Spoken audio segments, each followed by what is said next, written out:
안녕하세요. 시네포커스 록사입니다. 오늘은 김수용 감독의 대표작 안개에 대해 알아보고자 합니다.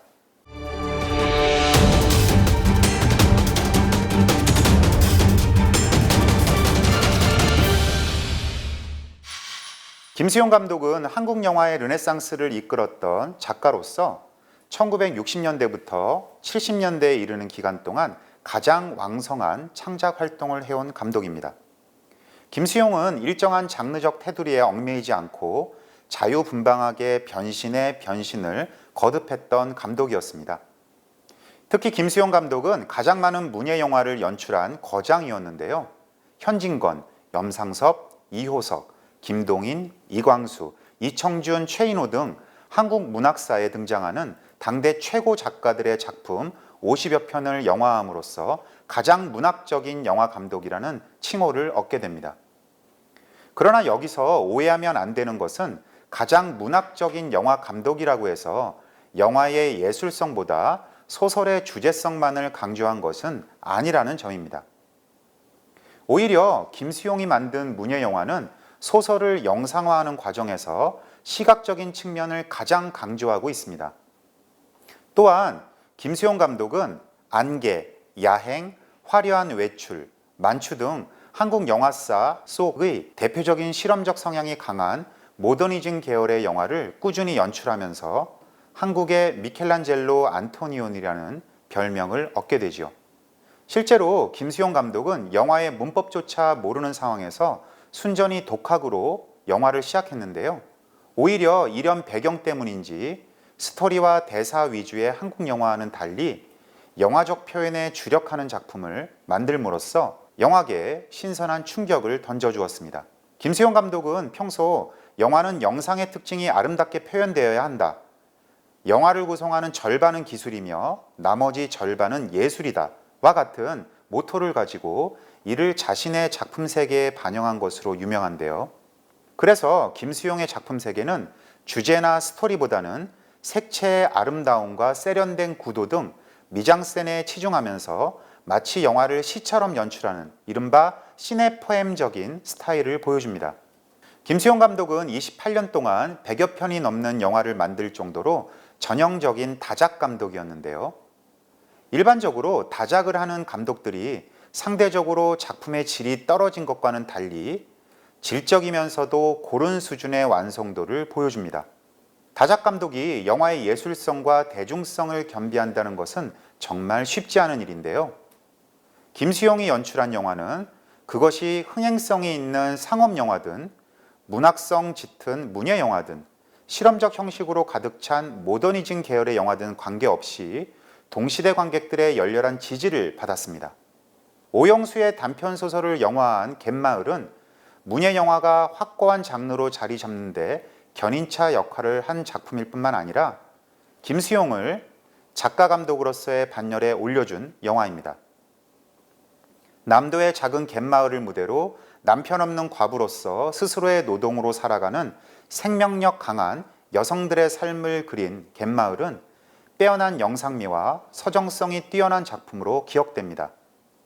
특히 노을 지는 바닷가의 풍광을 멀리서 롱숏으로 잡아낸 카메라는 당대 한국 영화의 미적 수준을 한 단계 높여주었다는 찬사를 받기도 했습니다. 초등학교 4학년인 소년 가장 이윤복의 눈물겨운 수기를 각색한 저 하늘에도 슬픔이는 김수용 감독의 필모 중 최고의 흥행작입니다. 도박에 빠진 아버지와 가출한 어머니를 대신하여 세 남매의 가장이 된 소년의 삶을 밀도 있게 그려내어 서울 인구가 300만 명이었던 1964년 29만 명을 동원하는 큰 대중적 성공을 거두면서 제26회 베니스 국제영화제에 출품되기도 했습니다. 김수용 감독은 아직 아동영화라는 장르가 생소할 때 아동영화는 아이들이 출연해서 아이들에게 보여주는 영화가 아니라 아이들 이야기를 성인들도 함께 감상하는 영화라고 생각하고 저 하늘에도 슬픔이를 만들게 됩니다.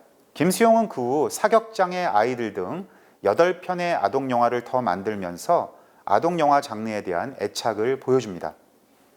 만추는 김수용 감독의 100번째 작품으로서 이만희 감독의 최고의 작품인 만추의 리메이크작입니다. 이만희 편을 소개하면서 만추에 대해서 설명을 드린 적이 있는데요. 필름이 소실된 만추는 많은 감독들에 의해 리메이크 되었습니다. 김수용 감독은 이만희 감독하고 오랜 친구 사이였는데 하도 기자들이 주변에서 둘 사이를 라이벌이라고 싸움을 붙여서 서운하던 참이었답니다. 그때 만추 시사회에서 영화를 보고 너무 영화가 좋아서 김수용 감독이 먼저 이만희 감독에게 찾아가서 악수를 청하고 화해했다는 에피소드는 유명하죠. 이후 김수용은 이만희에 대한 우정의 상징으로 만추를 리메이크합니다. 김승옥의 단편소설 무진기행을 영화한 안개는 한국 모더니즘 영화의 대표작으로 평가받는 작품입니다. 이만희의 만추, 이성구의 장군의 수염 등 1960년대 후반 한국 영화의 모더니즘적 실험이라고 불릴 만한 안개는 1967년에 개봉되어 한국 영화를 외면하던 지식층 관객들에게 우리 영화도 프랑스나 이탈리아 영화에 못지않다는 자부심을 심어주며 10만 명이 넘는 관객을 동원했고, 감독상을 수상한 아시아 영화제 시상식장에서는 청중들로부터 기립박수를 받기도 했습니다. 영화는 근대화의 질서에 편입하기 위해서 겪어야만 했던 한 남성의 피로, 권태, 자아의 억압과 정신적 분열을 모더니즘 영화 기법들을 이용해 표현하고 있습니다. 안개는 모더니즘 영화라는 평가가 절로 이해될 정도로 서유럽의 모더니즘 영화 문법을 적극적으로 차용하고 있습니다.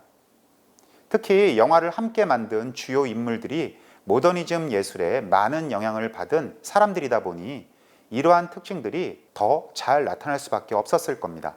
원작자 김승옥이 직접 시나리오를 맡았고, 문학평론가 이어령이 감수를, 미국과 유럽에서 영화 유학을 마친 김동수와 황혜미 부부가 제작을 맡았으니까요. 안개는 정사, 태양은 가득히를 연출한 미켈란젤로 안토니오니의 모던한 영화 세계와 지난해 마리 앵바드에서의 시간성을 극한으로 실험한 알렉 레네의 유럽 모더니즈 영화 문법을 한국적 감수성으로 풀어내는 데 성공한 작품입니다. 영화는 주인공 기준의 무진으로의 여행을 통해 서울과 무진이라는 두 개의 서로 다른 공간을 대조시킵니다. 이런 대조는 다시 도시 대 시골, 개발 대 저개발, 근대화 대 전근대화, 현재 대 과거 같은 이양대립 구조가 자연스럽게 형성되면서 주인공의 정신적 공황의 깊이를 더욱 부각시키게 됩니다. 안개의 미장센적 요소는 정말 와우라는 말이 나올 정도로 엄청난 포스를 풍기는데요. 신의 포엠이라는 말이 정말 어울릴 정도로 마치 한 편의 시를 읽는 듯한 느낌을 전해줍니다. 먼저 이야기 역시 동시대의 한국 영화에는 찾아볼 수 없었던 매우 미니멀한 구성으로 전개됩니다. 무진으로 내려간 주인공의 연애담이 전부니까요. 처음과 끝이 있기 때문에 서술 구조의 완결성이 높은 단선적인 선연적 구조 대신에 시간에 상관없이 사건의 단상들이 무작위로 배열되는 비선형적 이야기 구조를 사용합니다. 여기에 자아의 목소리가 끊임없이 개입하는 내레이션의 사용도 매우 독특하죠. 현재 속의 과거의 시간을 끊임없이 불러들이는 플래시백 구조 역시 주목할 만합니다. 안개는 주인공의 현재와 과거의 자아를 비교하며 현재와 과거가 비선형적으로 계속해서 이어집니다. 때로는 과거인지 현재인지, 현재인지 회상인지를 분간하기 어려운 모호한 장면들도 등장하죠. 어머니의 무덤에서 절을 하던 윤기준이 소리가 나는 쪽으로 고개를 돌리면 어머니의 장례 행렬이 이어집니다. 그런데 상여 행렬에는 상복을 입고 따라가는 그 자신도 있죠. 화면은 다시 무덤으로 돌아옵니다. 이렇게 시공간의 경계를 허무는 모던한 감수성은 한국 영화에선 좀처럼 볼 수 없었던 새로운 시도였습니다. 카메라 역시 실험적인 형식미가 돋보입니다. 등장인물보다 공간을 부각시키는 롱쇼트의 화면으로 잡아낸 상여 장면이나 두 자아가 한 프레임에서 서로 대화하는 장면, 그리고 안개 속에서 대화를 나누는 남녀를 잡아낸 수려한 이동 촬영은 그 몽환성이 지금 시점에서 보아도 감탄사를 절로 자아낼 정도로 매우 인상적입니다. 또한 안개의 오프닝 장면에서는 한마디로 세련된 몽따주 기법이 시도됩니다. 타자기 소리가 바쁘게 들리고 자동차 소음이 울려 퍼지는 서울의 사무실 풍경을 보여주는 첫 장면에서 주인공 윤기준이 침침한 눈으로 책상을 바라보면 서류 위에는 개미들이 기어갑니다. 이것은 현실이 아닌 캐릭터의 내면을 표현한 의식의 흐름이죠. 타자기를 치는 손, 전화를 받는 손, 문고리를 잡고 나가는 손이 클로즈업되고 끊임없이 소음이 이어집니다. 창밖을 내다보며 내달리는 자동차를 지켜보는 모습은 어지러운 캐릭터의 심정을 대변하죠. 빠르게 근대화되는 대도시 서울의 일상과 도시인의 피로감을 한마디 대사도 없이 영상만으로 표출한 명장면입니다.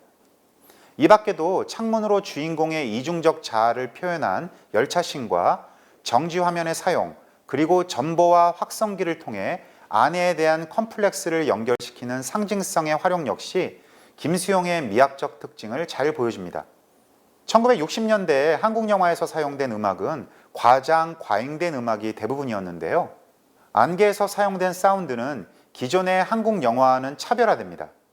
절제된 색소폰 소리, 여주인공이 갑자기 주제가 노래를 부르는 뮤지컬적인 기법의 사용은 매우 신선한 미학적 시도로 꼽힙니다.